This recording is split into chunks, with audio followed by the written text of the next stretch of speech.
When I was 11 years old, I thought I would do just about anything to impress my bunkmates at Camp Hazen, right? Camp Hazen was this sleepaway camp I had gone to, my whole life. I love this place. And I was really psyched that summer when I was 11 because I get to camp and I find out I'm going to be in the older boys' bunk, right? It's on the top of the hill. And I remember the first night that I'm in the bunk, this counselor, Hugh, he's up and he's kind of leading this powwow. He's this huge British guy. He's cursing like a sailor, and all the other kids in the bunk, right? They're talking about their basketball trophies and their, exploits at the skate park and kissing girls and all this stuff. And I was really excited. I was like, these kids are great. But at the same time, I was pretty nervous.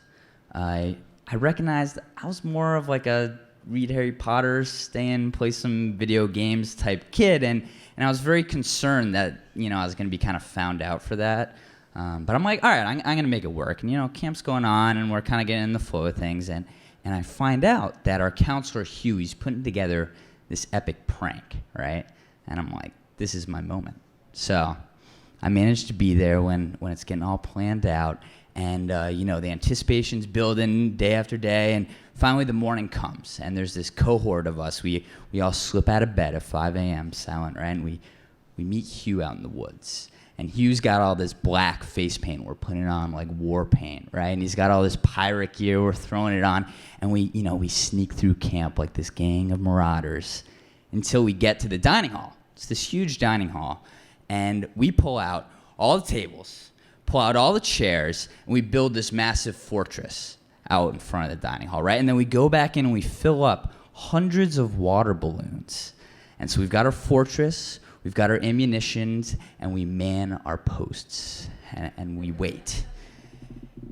And so after a little while, this car pulls up to the dining hall, and out steps Chef Joe. And Chef Joe's kind of this celebrity at camp, right? He'd always come out and do these bits, and everyone loved him at camp, but he was not happy Chef Joe that morning. And he just walks right up to Hugh, and he looks right at me and says, this might be fun for you, but it's me and my staff who are going to clean up your mess. And with that, he turns to you and he storms off, and he was just livid. And it clicked for me in that moment in my 11-year-old brain, like, oh yeah, hundreds of people are about to come down to eat, and they're not really going to be able to do breakfast, and obviously we're going to be busted, and there's probably going to be some real consequences for this. And I'm standing there, and as this adrenaline's fading, and I'm feeling that black face paint kind of dry and cake on my face, and that pirate hat's a little too big, it's sliding down. I'm like, this isn't me. I got to get out of here, right? And so I go to Hugh, and I'm like, I got to leave.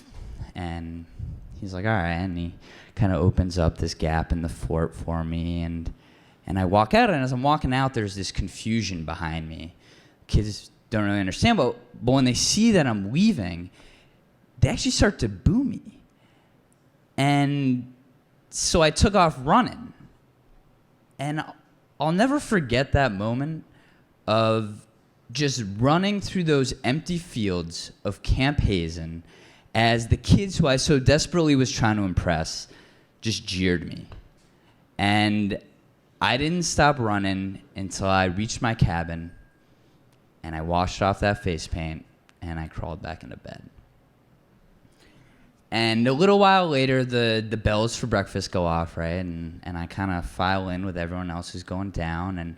And sure enough, there they are, Hugh, the counselors, roaring, and all the boys are whooping up a storm, and all the kids from camp are dodging the water balloons. And I just tried my best to be invisible that day.